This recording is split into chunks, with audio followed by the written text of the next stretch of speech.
여러분 안녕하세요. 기술 강사 러프입니다. 벌써 기계요소 설계 과목의 거의 후반부까지 왔습니다. 이제는 어느 정도 HTTPQ에 대한 흐름과 단원별 전체적인 그림이 그려지고 있지 않나 라는 생각이 드는데 여러분들의 생각은 좀 어떠신가요? 오늘은 10번째 단원 가마걸기 전동장치에 대해 알아보려고 합니다. 가마걸기 전동장치는 원동축과 정동축이 서로 붙어있지 않을 때 동력을 전달하기 위해서 사용하는 방법인데요. 크게 어렵진 않으니까 같이 깔끔하게 흐름 잡아보면 좋겠습니다. 자, 준비되셨으면 같이 한번 들어가 보도록 하죠.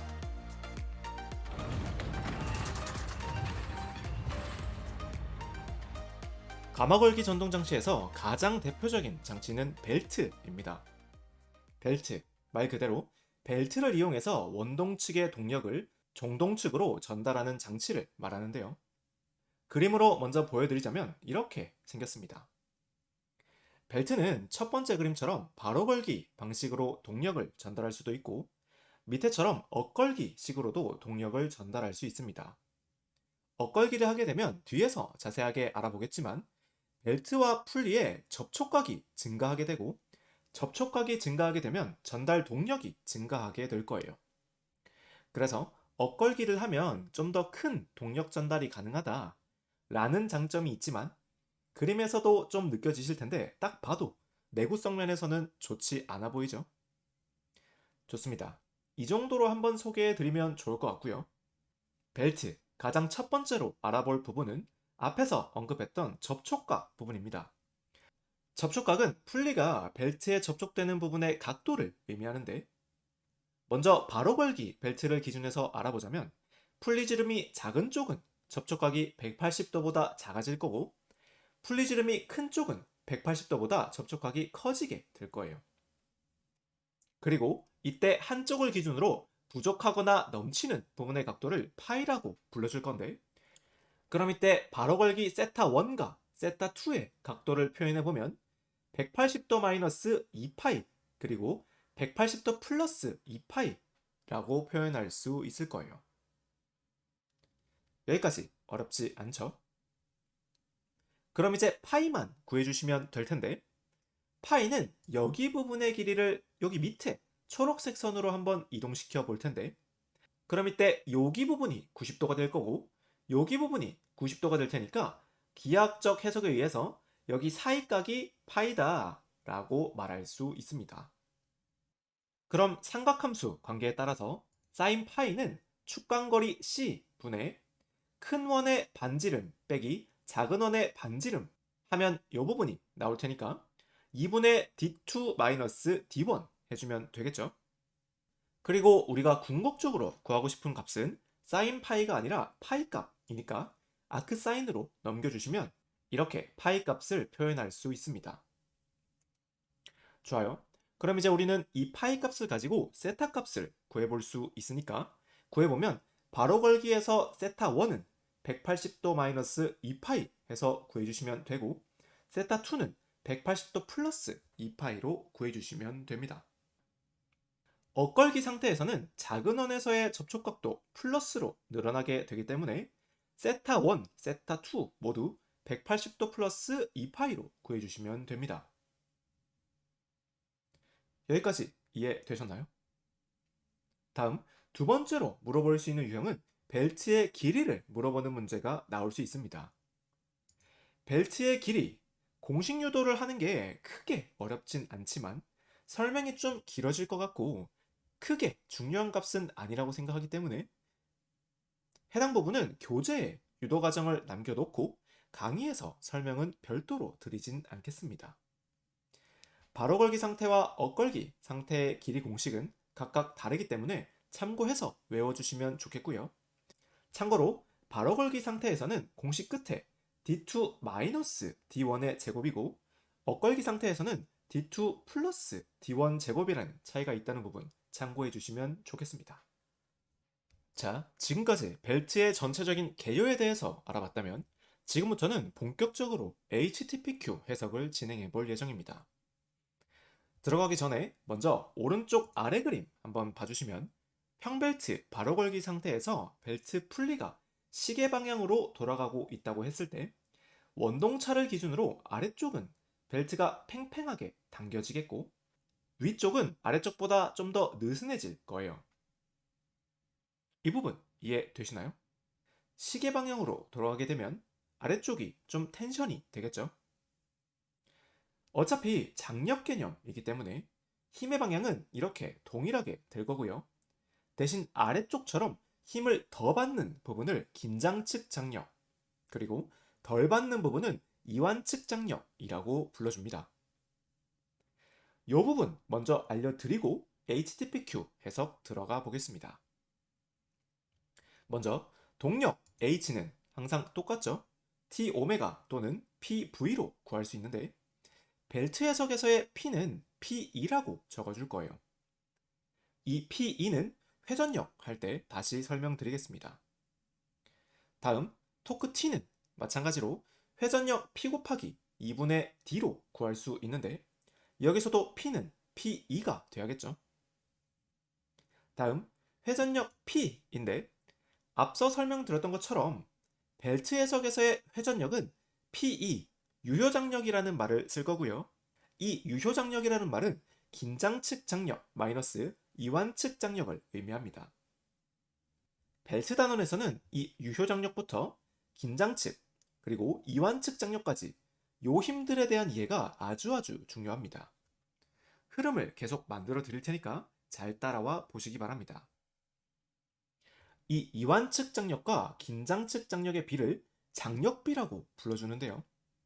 이 장력비 관계식과 유효장력 관계식을 연립해보면 이런 긴장측 장력과 이완측 장력의 관계식으로 풀어낼 수 있습니다. 처음에는 식이 좀 까다로워 보이실 수도 있는데 사실 몇 번만 쓰다 보면 자연스럽게 외워지시긴 할 거고요. 외우는 게 엄청 힘드시다면 장력비와 유효장력을 단순 연립해서 풀어보시면 긴장측과 이완측 장력에 대한 관계식이 쉽게 나올 수 있으니까 직접 유도를 해보시는 것도 좋을 것 같습니다. 참고로 이 장력비 한번 봐주시면 2의 마찰계수 뮤 곱하기 접촉각 세타로 구할 수 있는데요. 먼저 벨트도 마찰력으로 동력을 전달하는 장치다 보니까 마찰계수가 고려되고 있구나 하는 부분 참고해 주시면 좋을 것 같고요. 그 다음 이 부분 정말 많이 실수하시는 부분인데 장력비를 구할 때 우리 앞에서 구한 접촉각을 사용해 줄 건데 이때 접촉각의 단위는 디그리 각도가 아니라 라디안 각도로 넣어 주셔야 합니다. 이 부분 정말 중요하니까 잘 기억해 주시고요.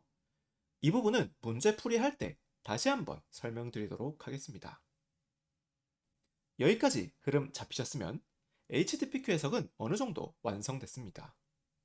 하지만 가끔씩 난이도를 높여서 출제되게 되면 부가장력이라는 힘을 고려해 줘야 되는 경우가 있는데요. 이 부분 추가로 설명드려 보겠습니다. 먼저 부가장력이라는 건 TC라고 표현을 할 거고요. 벨트의 속도가 10m/s 이상일 때는 원심력에 의해서 벨트가 기존 장력보다 추가로 장력을 더 받는다고 보기 때문에 부가장력을 고려해서 긴장측 장력과 이완측 장력을 구해 주셔야 됩니다. 부가장력 TC라는 값은 질량 m 곱하기 속도 v의 제곱으로 구해줄 수 있고요. 부가장력을 고려한 긴장측 장력과 이완측 장력을 구하게 되면 이렇게 각각 식에 부가장력 값인 mv 제곱을 더해서 구해주면 됩니다. 그리고 이 부분 또 많이들 헷갈려 하시는데 이 부가장력을 고려한 장력비 식을 구하게 되면 이렇게 기존 장력비 공식에 부가장력을 뺀 값이 장력비 값이 나오게 될 거예요. 선생님, 부가장력은 힘이 더해지는 거니까 장력비에서도 빼는 게 아닌 더해줘야 되는 거 아닌가요?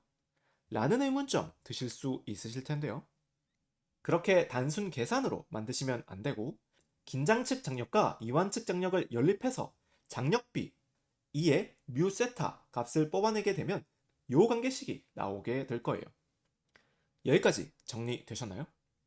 다시 한번 흐름 만들어 보면 벨트 HTPQ 해석에서의 동력 H는 T 오메가 또는 PV로 구할 수 있고 이때 회전력 P값은 유효장력 P2 값으로 구해 주셔야 한다.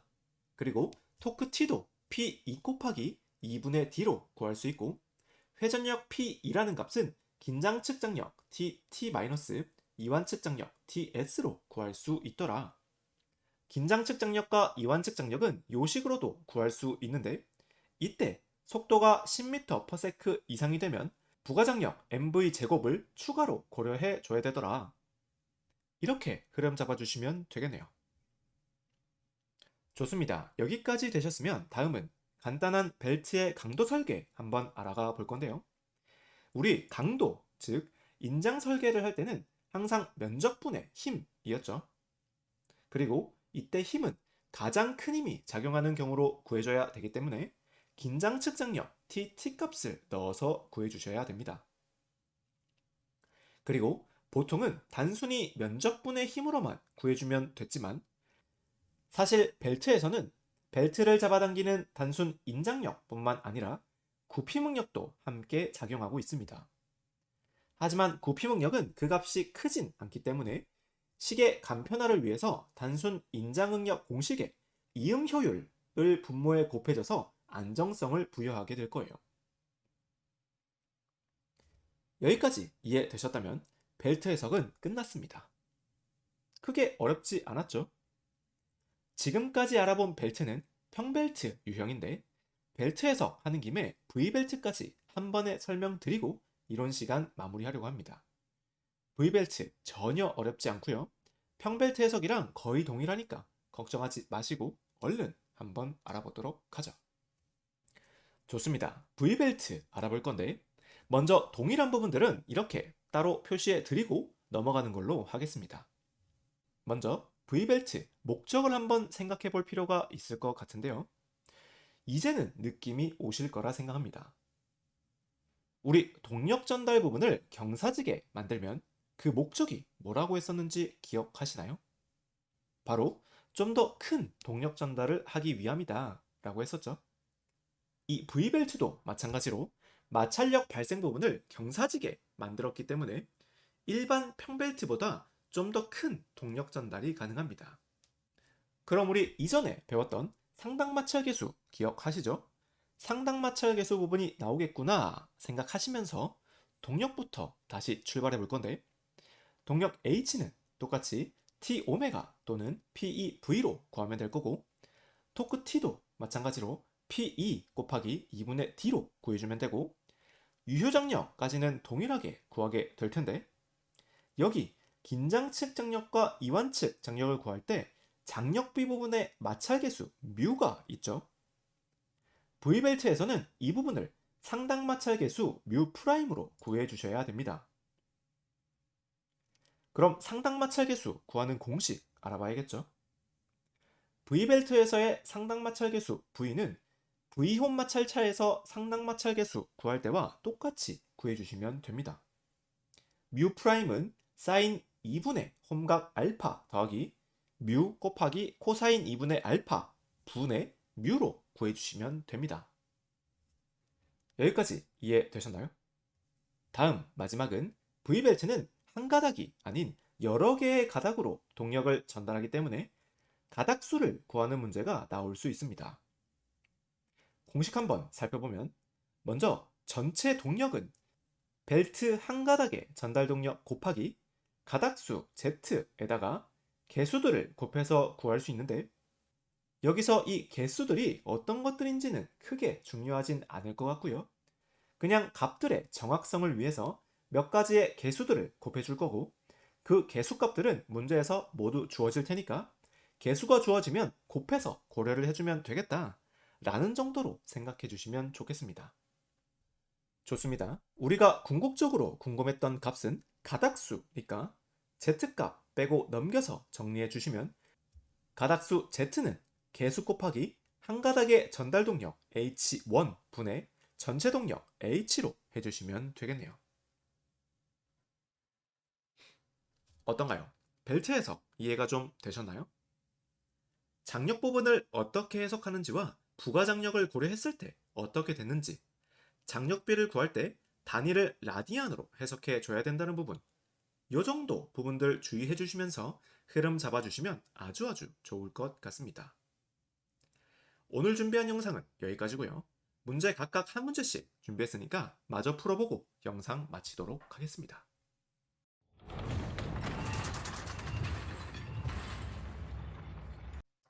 첫 번째 문제부터 가보겠습니다. 첫 번째는 평벨트 문제를 가지고 왔습니다. 문제 한 번씩 읽어봐 주시고요. 소문제 1번부터 들어가 볼 건데 주동차와 종동차의 접촉각을 물어봤습니다. 평행걸기, 즉 바로 걸기 상태에서의 세타는 세타 1과 세타 2가 각각 달랐었고 각도를 구하는 공식은 각각 180도에서 2파이를 빼준 거 하나, 더해준 거 하나 구해주시면 됩니다. 세타 1부터 구해보면 정보값들은 문제에서 모두 다 주어졌기 때문에 넣고 구해주시면 177.13도라고 해주시면 될 거고요. 세타 2 한번 구해보면 182.87도 해주시면 되겠네요. 좋습니다. 다음 긴장측 장력과 이완측 장력을 물어봤는데 긴장측 장력 공식은 이렇게 됐었고요. 유효장력 P2부터 구하러 가볼 건데 P2는 동력값이 주어졌으니까 동력으로 구해주시면 좋을 것 같습니다. 동력 H는 PEV에서 구하려고 보니까 V값이 없죠. V는 6만분의 파이 d n으로 구해주시면 되고 구해보면 8.25m/s라고 나오기 때문에 부가장력도 고려해주지 않아도 됩니다. 이걸로 위식에다가 속도값 넣어주시고 유효장력 P2값 구해주시면 446.06N이라고 나올 거예요. 자, 그럼 이제 장력비 값만 찾으면 긴장측 장력 구할 수 있을 텐데 장력비는 2의 마찰계수 뮤 곱하기 접촉각 세타로 구할 수 있는데 이때 조심하셔야 되는 부분은 접촉각 세타는 디그리 각도로 되어 있고 장력비로 연산에 쓰이기 위해서는 반드시 라디안 값으로 변환시켜 주셔야 됩니다.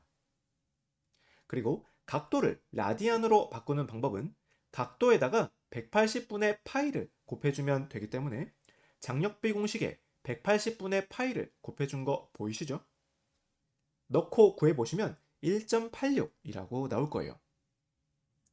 그럼 이제 정보값들 다 구했으니까 긴장측 장력 먼저 한번 구해주시면 964.73N이라고 나올 거고요. 이완측 장력은 공식 자체로 풀어도 괜찮지만 저는 유효장력과의 관계로 풀면 좀 더 쉽게 풀 수 있을 것 같아서 이렇게 풀어보겠습니다. 유효장력 P2는 긴장측 장력 TT- 이완측 장력 TS였으니까 TS 남기고 넘겨서 풀어주게 되면 518.67N이라고 나오게 되겠네요. 마지막 벨트의 폭 곱하기 높이 이렇게 표현했는데 결국 면적을 물어보는 거죠. 면적은 응력 설계를 통해서 구할 수 있는데 벨트에 걸리는 인장 응력 시그마는 면적 A분의 힘 P로 구할 수 있었고 여기서 면적은 단순 면적 B 곱하기 T에다가 이음 효율 에타를 고려해 주기로 했었죠. 이거 분의 힘은 가장 큰 힘인 긴장측 장력 사용해 주기로 했으니까 이렇게 해서 식 만들어 주시면 됩니다. 우리가 궁극적으로 필요했던 값은 면적 BT 값이었으니까 넘겨서 구해주시면 602.96mm 제곱이라고 나오겠네요. 자, 좋아요. 마지막 문제는 V벨트 문제를 가지고 왔습니다. V벨트는 좀 더 큰 동력 전달을 위해서 마찰면에 경사를 만들어준 장치였고 당연히 그런 문제에서 상당 마찰 계수를 이용하는 부분이 나오겠구나 라고 생각해보면 되겠죠. 좋습니다. 문제 한 번씩 읽어봐 주시고요. 소문제 1번부터 가보겠습니다. 1번은 벨트의 회전 속도를 물어봤어요. 속도는 6만분의 파이 d n으로 구할 수 있었고 값들은 문제에서 주어졌으니까 넣고 구해주시면 12.02m/s라고 나올 거예요. 그리고 지금 보시면 속도가 10m/s보다 크기 때문에 이후에 장력비를 구할 때 부가장력을 고려해서 구해줘야 되겠구나 라고 생각해 주셔야 됩니다. 이 부분 일단 체크하시고 2번 넘어가 보면 긴장측 장력을 물어봤어요. 부가장력을 고려했을 때 긴장식 장력값은 이렇게 구할 수 있었습니다. 여기서 유효장력은 문제에서 주어졌고 장력비부터 구하러 가볼 건데, 장력비에서 마찰계수 뮤 부분은 상당마찰 계수로 구해줘야 했었어요. 이 문제는 친절하게 마찰계수 값을 애초에 수정마찰계수 뮤 프라임 값을 주어졌기 때문에 별도로 구하실 필요는 없겠고, 다음 접촉각 세타 값을 넣어줄 건데, 세타 값 라디안으로 변경해줘야 됐었으니까 180분의 파이 곱해서 구해주면 3.74라는 값이 나오게 됩니다. 좋아요. 이제 부가장력만 구하면 되는데, 부가장력 TC는 질량 n 곱하기 속도 v 제곱으로 구할 수 있었는데, 이 문제는 질량 값을 바로 주지 않았고 한 번 더 꼬아서 내기 위해서 밀도와 면적 값을 줬고요. 단위 길이당 질량 값을 구하기 위해서 밀도, 면적을 서로 곱해주면 0.355kg/m라고 나오게 됩니다. 그럼 다시 이 값을 가지고 부가장력 구해주면 51.29N이라고 나오게 되고요. 부가장력까지 다 구했으니까 긴장측 장력 구해주시면 1962.24N이라고 나오게 됩니다. 다 왔어요. 마지막 벨트 가닥수 물어봤는데, 이렇게 동력으로 푸는 게 아니라 힘을 가지고 풀이를 해야 되는 경우도 있습니다.